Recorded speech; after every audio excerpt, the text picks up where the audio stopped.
Os 7 pecados capitais. Os 7 pecados capitais, eles existem em cada um de nós. E alguns dizem que eles são parte de nossas almas.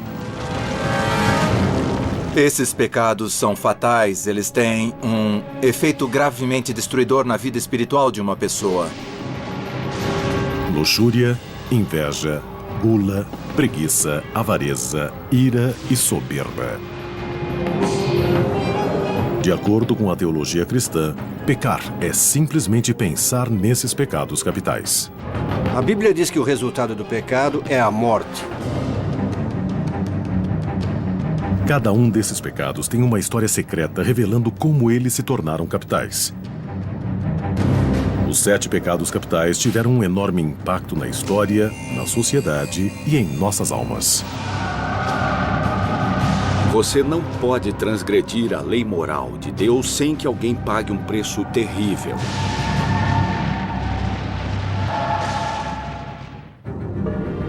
E o mais sedutor dos 7 pecados capitais é a luxúria. Os 7 pecados capitais não aparecem na Bíblia Sagrada. Então, de onde eles vieram? Os 7 pecados não estão exatamente na Bíblia. Quero dizer que não há uma lista desses pecados. Isso tudo foi criado a partir de interesses éticos da antiga igreja. Em aproximadamente 375 d.C., um monge cristão fugiu das tentações de Constantinopla para um pequeno monastério no deserto egípcio.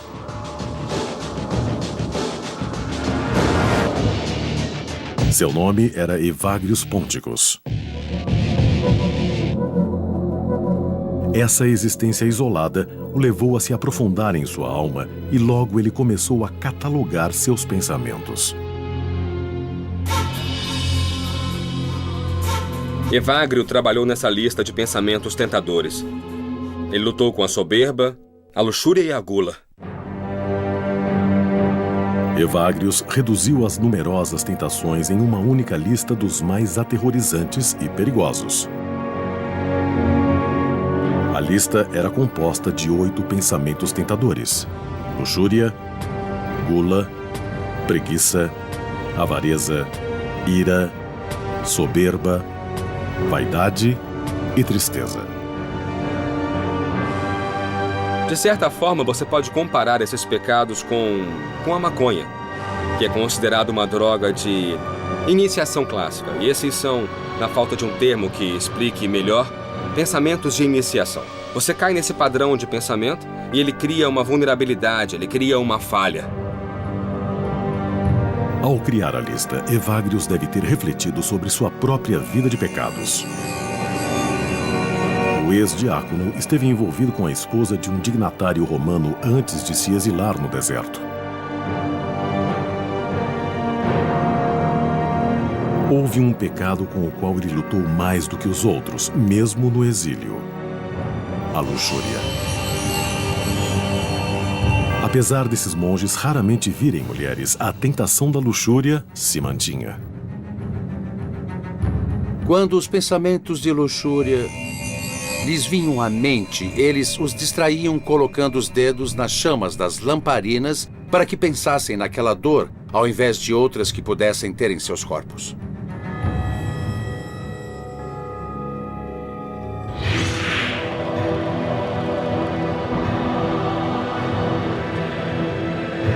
Pecado da luxúria. Os antigos devotos chamavam de desejo desmesurado de prazer carnal. A Bíblia fala em fornicação, adultério, tentações da carne. O desejo sexual é tão poderoso que domina e destrói.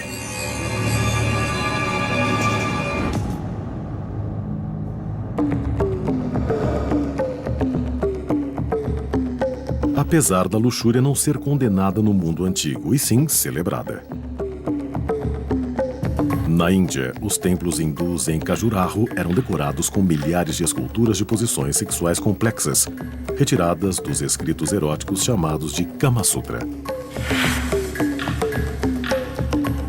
Esse antigo texto hindu detalha 64 tipos de atos sexuais e discute os aspectos sagrados das práticas da prostituição, do sexo grupal, da homossexualidade e do sadomasoquismo. No Kama Sutra, sexo e religião são um só. Mais perto de nós, o mundo greco-romano construiu monumentos para celebrar a sexualidade. Na Grécia clássica, fronteiras e estradas eram marcadas com gigantescos pênis de pedra chamados Herma, por causa do deus Hermes da fertilidade. O deus Dionísio era adorado com rituais sexuais selvagens nas florestas. O sexo era parte da religião. Na verdade, a palavra grega orgia significava originalmente ritual secreto. A atitude greco-romana em relação à sexualidade era mais parecida com a nossa, e para eles não havia nada que fosse proibido. O sexo era um tipo de experiência total do corpo. Tudo isso era perfeitamente aceitável para as classes superiores nas sociedades gregas e romanas. E ninguém praticou mais a adoração à luxúria que o Império Romano. A cidade portuária de Pompeia preserva alguns dos melhores exemplos da arte da antiga Roma. Pompeia é um sítio arqueológico encantador. Mas um dos aspectos mais encantadores dela é o fato de haver muita arte erótica por lá. A arte de Pompeia data do 1º século depois de Cristo. Algumas são de bordéis, onde inscrições eróticas revelam serviços e preços específicos. O que fica claro é que os romanos viviam a sexualidade e não tinham escrúpulos para demonstrá-la nas ruas, nas esquinas e em suas casas. A adoração romana à luxúria talvez tenha alcançado seu auge no reinado do imperador Calígula em 37 d.C. Disse que o jovem imperador exigia sexo de todas as mulheres atraentes de Roma, incluindo suas próprias irmãs. Há histórias de que ele transformou parte de seu palácio em um bordel, onde forçava mulheres casadas a se prostituírem para seu próprio divertimento. Costuma-se dizer que o assassinato de Calígula aos 28 anos foi um sinal da ira dos deuses por ele ter abusado do poder da luxúria.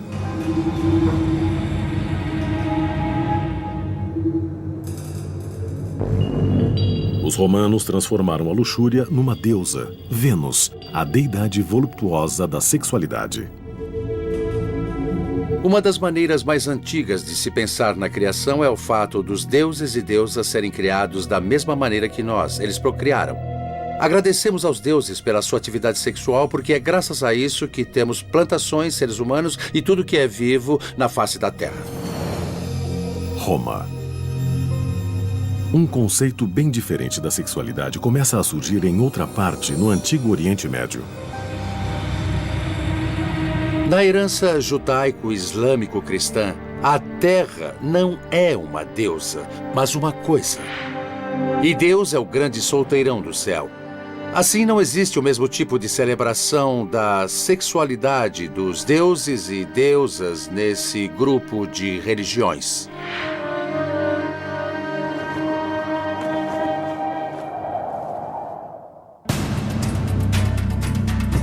Deuteronômio. O Velho Testamento tem sua própria lista de deveres e proibições, mas não são os 7 pecados capitais. São os 10 mandamentos. Os 10 mandamentos descrevem o que podemos chamar de oposto do pecado, que é a correção. Os 10 mandamentos. Há 2 mandamentos sobre a luxúria: não cometer o adultério e não cobiçar a mulher do próximo. O Velho Testamento, ou a Bíblia hebraica, condena a luxúria, mas não a sexualidade. No entanto, ela é muito preocupada com o irresistível poder do desejo sexual. O judaísmo entende que o desejo é ingovernável e que você sempre vai querer fazer ou então vai desejar coisas que não deve ter.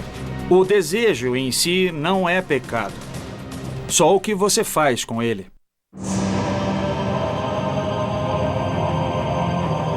cristianismo herdou essa tradição e a expandiu.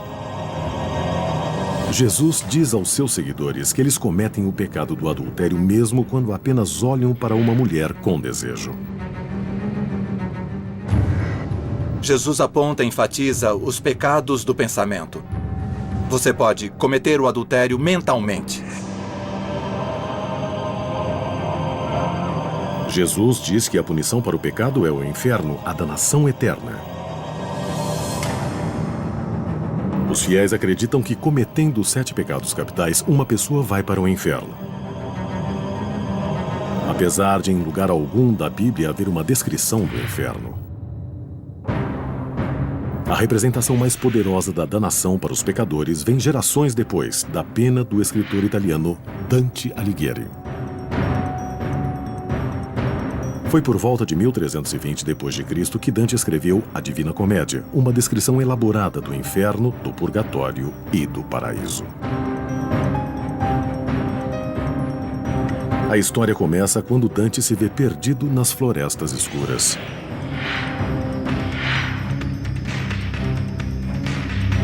Ele encontra o poeta romano Virgílio, que o leva pela porta do inferno.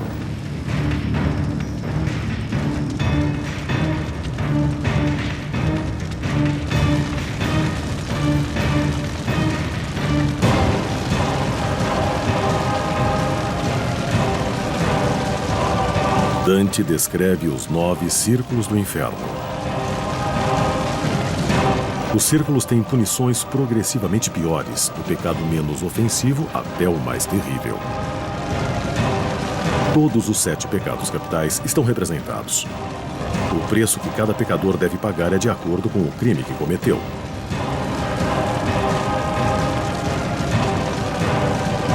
O pecado da luxúria fica no 2º círculo do inferno. Aqui, os acometidos pela luxúria são jogados pelos ares por ventos faiscantes sem esperança de descanso. Acredita-se que a punição seja um símbolo do poder tempestuoso da luxúria.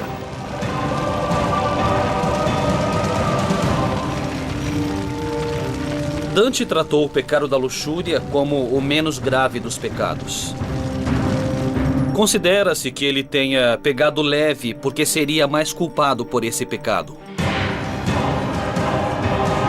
Dante visita depois o purgatório, onde os luxuriosos são purgados pelas chamas que os consomem, como o desejo sexual um dia os consumiu. A representação de Dante foi tão poderosa que se tornou a versão do inferno mais comumente aceita pelo cristianismo. Mas essa representação do inferno não tem nada a ver com a Bíblia. Os círculos do inferno e as punições dos condenados só vêm da pena de Dante.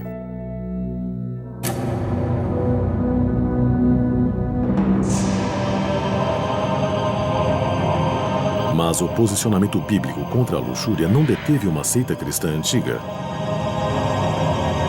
Esses radicais tiveram uma visão muito diferente do pecado. Ao invés de condenar a luxúria como um pecado, eles celebraram como um sacramento. Os 7 pecados capitais. Durante séculos, eles moldaram o comportamento da sociedade.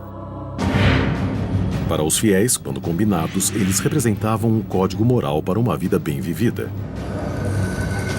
Cada transgressão tem uma definição e uma punição específicas.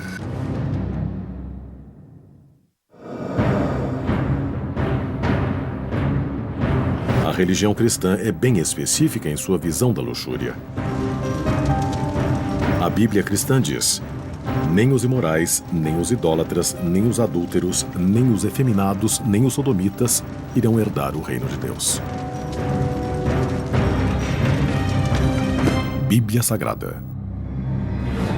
Nem sempre houve consenso nas visões sobre esse pecado. Um grupo de cristãos antigos via a luxúria bem diferente. Dizem que por volta de 325 d.C., um pequeno grupo de devotos cristãos se unia para a adoração.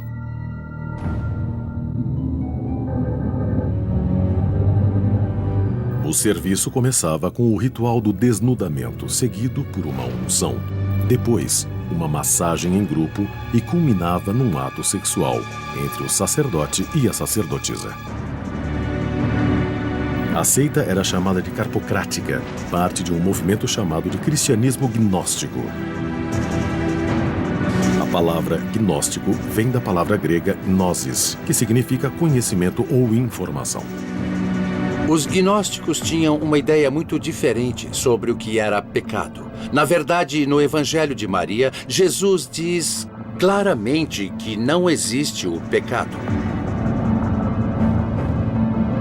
O bispo do século IV, Epifânio, descreve a orgia gnóstica em detalhes.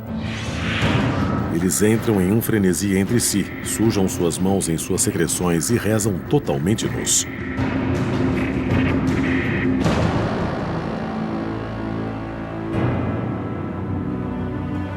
Mas alguns acreditam que essa descrição pode ter sido apenas propaganda negativa. Os caçadores de heresias, os heresiólogos, estavam ávidos para acusar seu propósito espiritual de qualquer falha.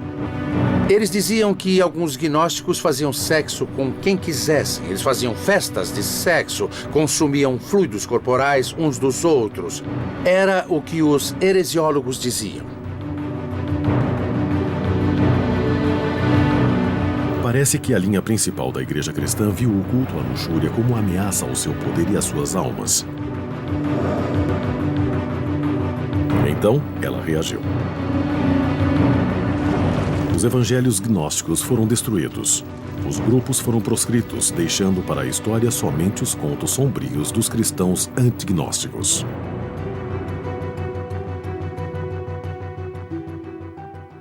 Mais ou menos na mesma época em que os gnósticos estavam desaparecendo, no século IV d.C., Evagrius Ponticus escreveu a primeira lista de 8 pensamentos tentadores. Mas ela foi pouco conhecida na época.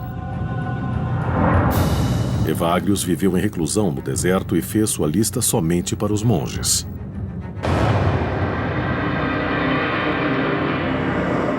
Os 7 pecados capitais só foram difundidos 200 anos depois. O Império Romano tinha ruído e, com ele, a Idade das Trevas começou. A atitude sensual e aberta com relação à luxúria foi esmagada. Ela foi substituída pelo poder crescente da Igreja. Foi nas mãos do reformador Papa Gregório o Grande que os 8 pensamentos tentadores se transformaram nos mais dramáticos 7 pecados capitais. Na criação da lista, o Papa eliminou a tristeza e a vaidade e acrescentou a inveja para fazer os 7 pecados capitais que conhecemos hoje: luxúria, inveja, gula, preguiça, avareza, ira, soberba. O Papa Gregório depois os divulgou pelo mundo cristão. Apesar de não serem encontrados na Bíblia, os 7 pecados capitais se tornavam agora uma doutrina cristã. Gregório é considerado um dos grandes reformadores na história da Igreja. Foi outra de suas mudanças radicais na doutrina cristã que teve um efeito enorme na Igreja, no conceito de pecado e principalmente no pecado da luxúria.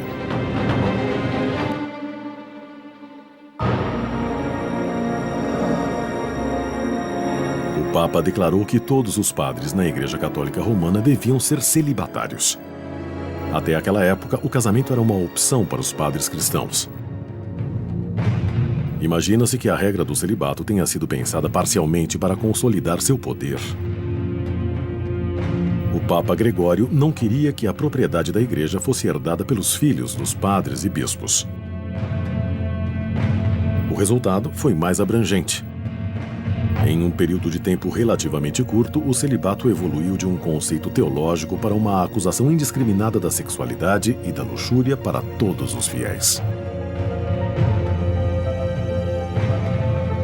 A igreja se tornou anti-hedonista militante. Assim, a sexualidade existe para a reprodução e tudo o que vai além disso é pecado.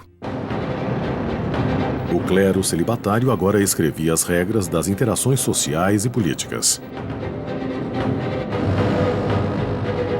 Para contrabalançar os 7 pecados capitais, a Igreja criou as 7 virtudes sagradas: castidade, temperança, caridade, paciência, humildade, generosidade, diligência.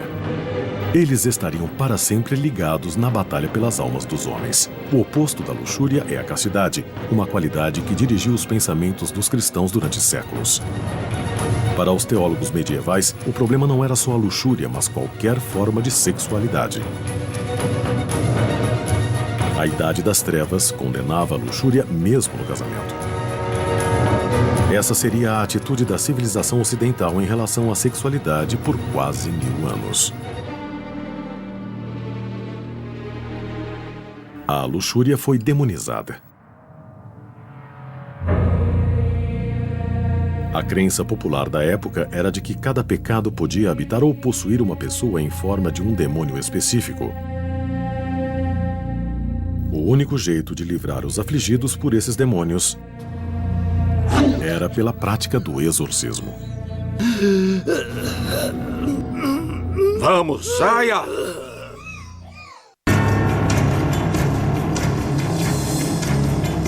Os antigos monges cristãos acreditavam que os 7 pecados capitais tinham o poder de condenar o fiel à danação eterna.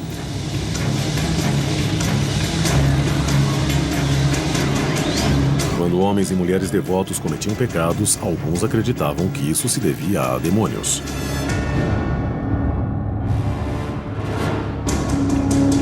A humanidade acreditou na existência de demônios por milhares de anos. A Bíblia hebraica fala de espíritos demoníacos no deserto. Jesus exorciza demônios no Novo Testamento. Monges lutavam contra demônios da luxúria e de outros pecados através da oração e do jejum. Dizia-se que demônios eram anjos que tinham se rebelado contra Deus e se unido a Satanás. Eles eram jogados no abismo do inferno e condenados a passar a eternidade atentando às almas de seres humanos. Os demônios são seres malignos, maléficos e sobrenaturais.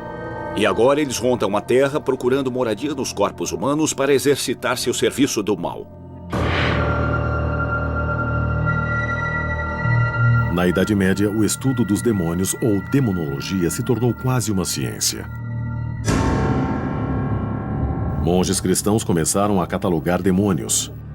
Havia livros como A Chave de Salomão e o Grande Grimório, que listavam milhares de demônios pelos nomes, divididos em categorias, subtítulos e hierarquias. E demonólogos misturavam poções e preparavam feitiços para falar com eles. Seguindo essa teoria, havia a crença de que havia 7 exércitos do mal comandados pelos 7 príncipes satânicos, cada um representando um dos 7 pecados capitais. Cada um desses príncipes demoníacos tinha um nome. Amon, o demônio da ira. Belfegor, príncipe da preguiça, e o demônio do pecado da luxúria era Asmodeu. O nome Asmodeu provavelmente vem de uma deidade pagã persa chamada Eishmadeva.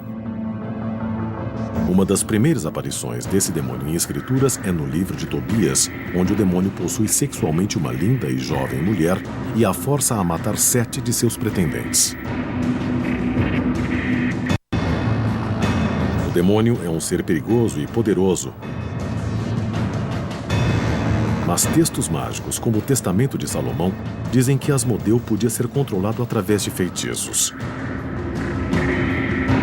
Também se achava que esse príncipe demoníaco podia ser forçado a realizar os desejos sexuais e até podia permitir relações sexuais com belos demônios femininos, chamados de súcubos, que davam prazeres incríveis enquanto consumiam as almas dos humanos.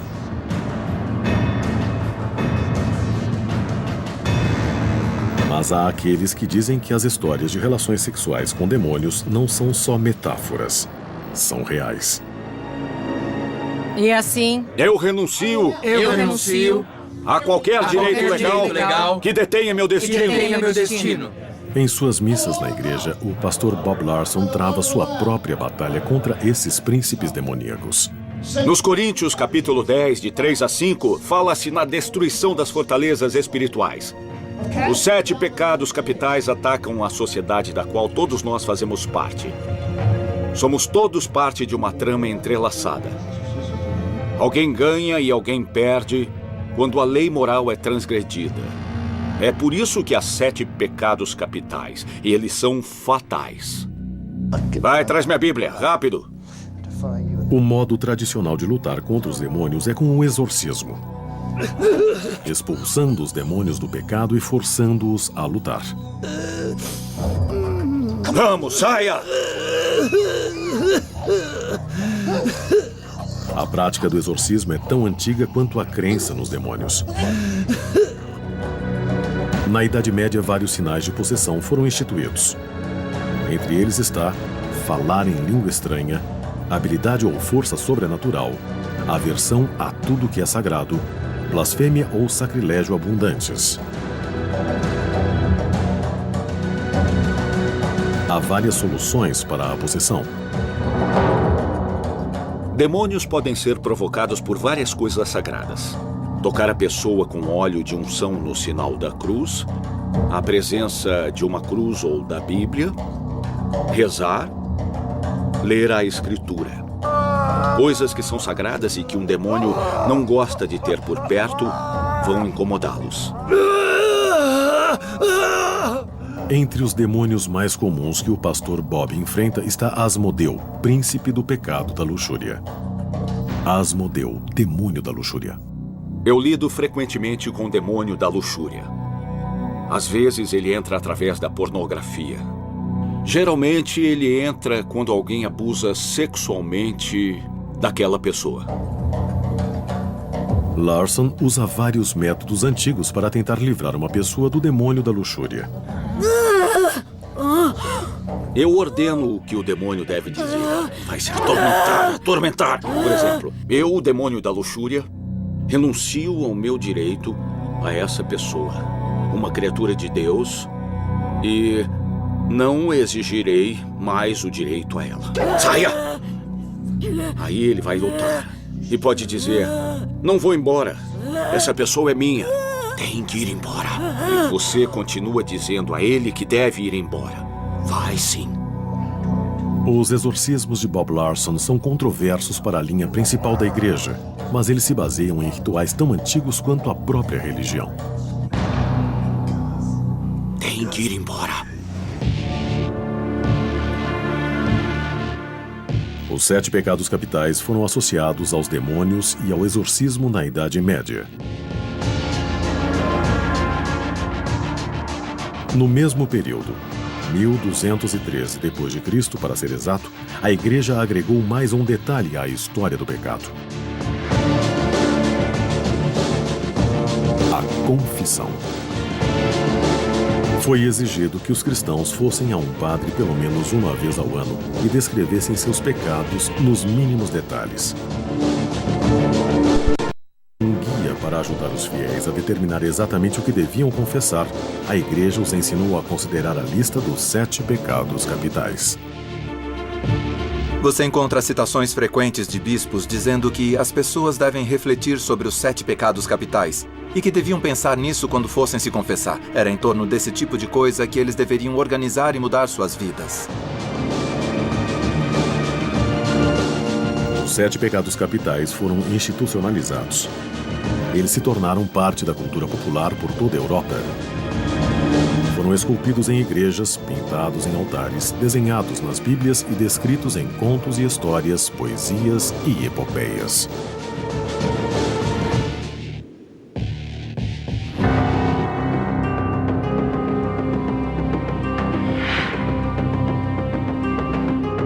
Depois, no século XVI, o mundo cristão bem ordenado mudou dramaticamente. O cristianismo se dividiu em 2 campos, o protestante e o católico. A cisão é chamada de Reforma Protestante. Ela começou em 1517 e durou mais 150 anos. Um dos pontos principais de diferença era que os protestantes rejeitavam o conceito da confissão, mas mantinham um profundo interesse no pecado da luxúria.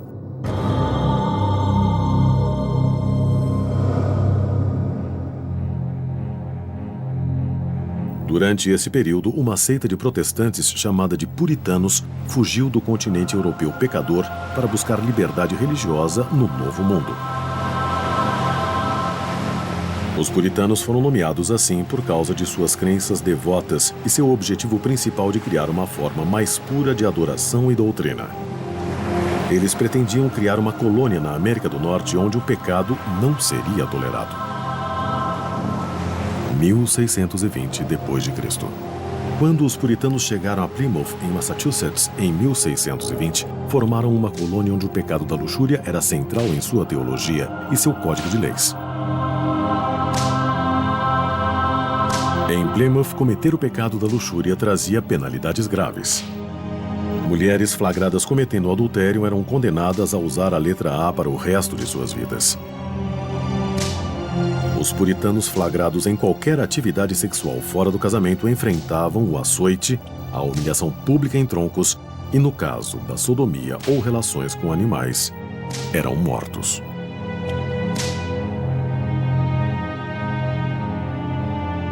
Apesar da visão repressiva dos puritanos, o pecado da luxúria nunca foi eliminado.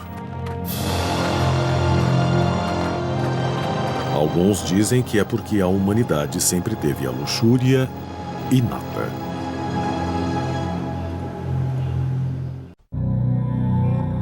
Os 7 pecados capitais eram os caminhos para a danação eterna, de acordo com séculos de doutrina cristã.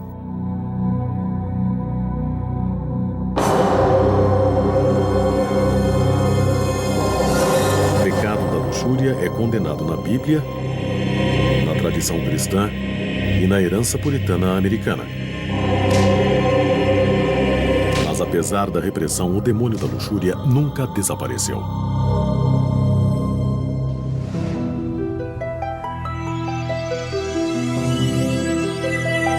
Para os pesquisadores modernos, a luxúria é menos uma questão de pecado e mais uma questão de ciência.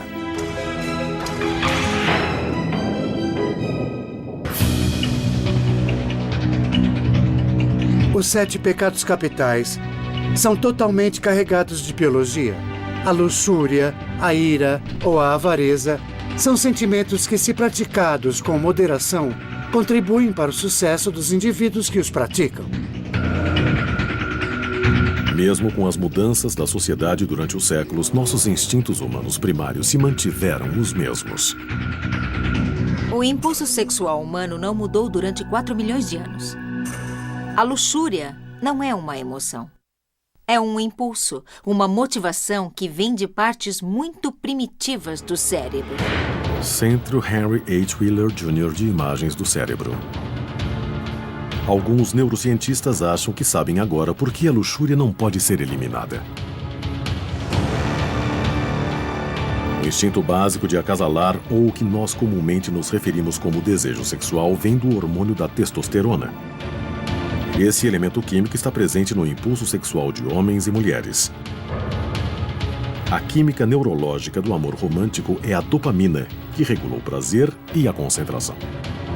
Quando você se apaixona por alguém, você aumenta a dopamina no cérebro e ela desencadeia a testosterona associada ao impulso sexual. Esses elementos químicos cerebrais interligados podem ter efeitos negativos. A dopamina associada a amor pode nos levar à luxúria e a testosterona pode imitar os sentimentos de amor. Qualquer tipo de estímulo sexual aumenta não só a testosterona, associada ao desejo sexual, mas também a dopamina, e isso pode levar você ao ponto de se apaixonar por alguém. Por isso, o sexo casual não é casual. A evolução criou o impulso para acasalar e procriar. Mas os seres humanos também evoluíram um tipo específico de comportamento para a procriação. Cientistas chamam de formação de pares ou monogamia. Para entender verdadeiramente o desejo humano, temos que examinar os hábitos de acasalamento de espécies inferiores. Seres humanos são como as outras espécies que estudamos. São interessados em parceiros sexuais variados. Biólogos falam sobre o que chamam de CEP, o que os humanos chamariam de adultério. CEP significa cópulas extrapar. Evidências genéticas revelam que mesmo espécies que formam pares, como os lobos e os cisnes, geralmente parecem ter algo mais por fora. O motivo biológico para as cópulas extrapar é simples. Traição e adultério dão uma vantagem evolutiva às espécies. Se você é macho, a vantagem é que pode acabar inseminando mais fêmeas e se tornando pai sem grandes esforços. Para as fêmeas, a vantagem é ter fontes adicionais e melhor material genético.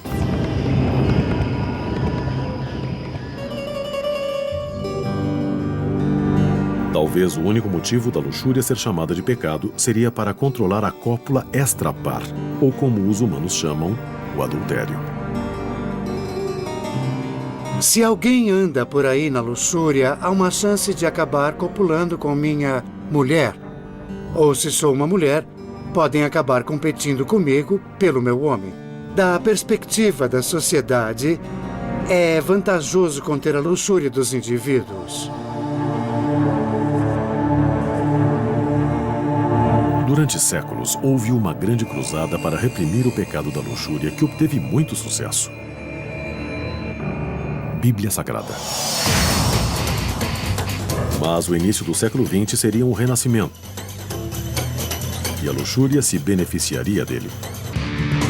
As 25 celebridades mais sensuais.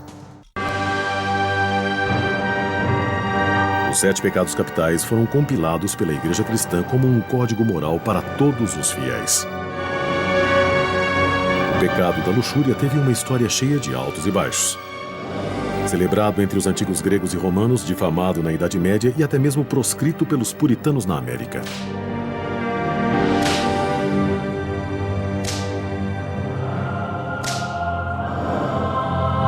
A era vitoriana, nos anos 1800, ganhou uma reputação de puritanismo e repressão sexual. A literatura vitoriana frequentemente retratava os sentimentos sexuais como anormais, imorais e possivelmente insanos. A não ser, claro, que dentro do sagrado matrimônio. A prática da prostituição junto ao adultério e à homossexualidade, sem falar em todos os outros comportamentos luxuriosos, continuaram, claro, escondidos.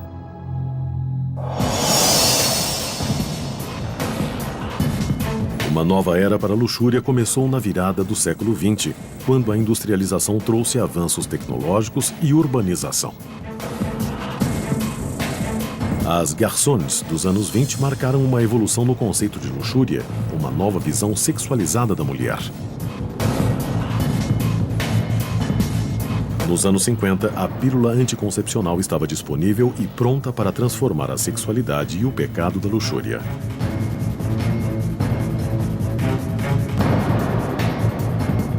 A evolução do pecado da luxúria foi total nos anos 60, quando as revoluções sexuais tomaram o mundo.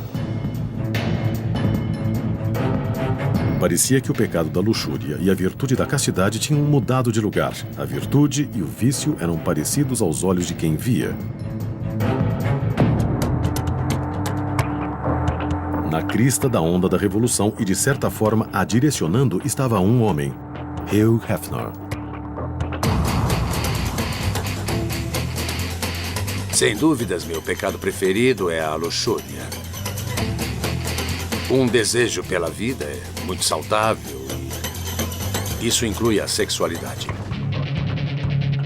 Hefner criou a revista Playboy, construindo um império de olho no antigo, construindo um templo ao excesso e adorando a luxúria em toda a sua glória. Acho que a Playboy teve um papel grande na revolução sexual. Eu espalhei a notícia de que o sexo não era maligno. Apesar de séculos de tentativas religiosas de eliminar a luxúria, o pecado sempre voltou. A luxúria é um nome que damos quando ela é demais ou inapropriada.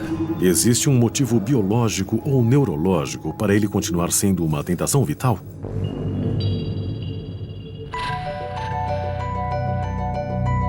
Em Seattle, Washington, somente pessoal autorizado, forte campo magnético, perigo. Cientistas tentam mapear a arquitetura neural da sexualidade humana.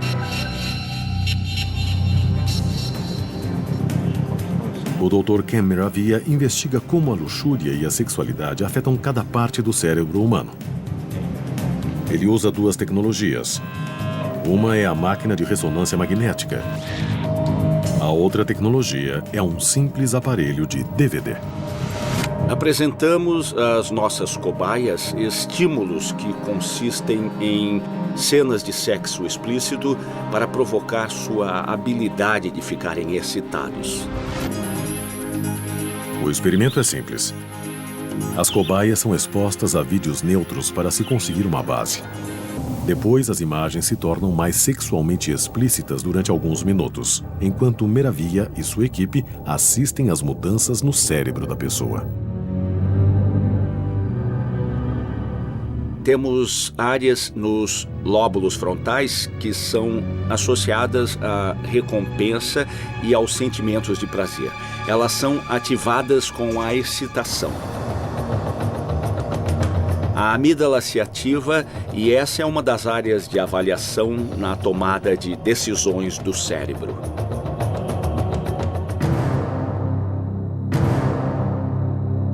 A ressonância mostra que quando a pessoa está sexualmente excitada, há um resultado intrigante para as novas descobertas. Também descobrimos que certas áreas do cérebro parecem se tornar menos ativas e parecem ser as áreas relacionadas ao julgamento moral, à inibição. Quando as áreas de desejo do cérebro se acendem, as áreas de discernimento são desligadas.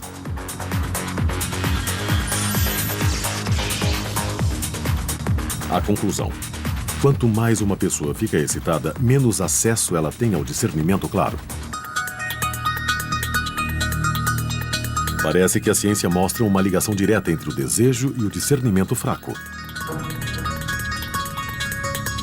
A teoria reforça a premissa básica dos sociólogos que estudam essa área do comportamento humano. Os pecados são bons, adaptáveis. O desejo sexual é normal, apropriado e saudável. A luxúria é um nome que damos quando ela é demais ou inapropriada. Por essa definição, algo se torna pecado quando é destrutivo. Parece que, de acordo com a ciência, é menos uma questão de ir para o inferno e sim de ir longe demais. Todos os 7 pecados capitais têm a ver com os excessos. Porque uma boa vida é sempre uma questão de moderação.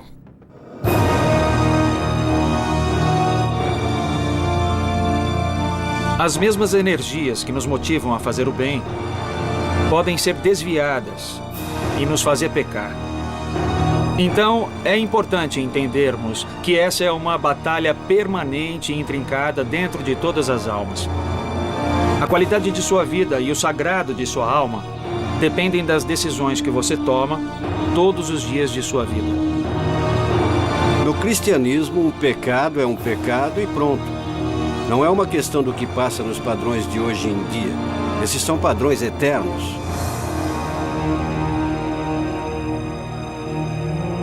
A questão continua. A prática da luxúria, da inveja, da gula, da preguiça, da avareza, da ira ou da soberba condena alguém a uma eternidade de punições nos abismos do inferno? Acredite no que for, os 7 pecados capitais continuam relevantes, porque ainda afetam a sociedade, a nós e, possivelmente, nossas almas. Os 7 pecados capitais.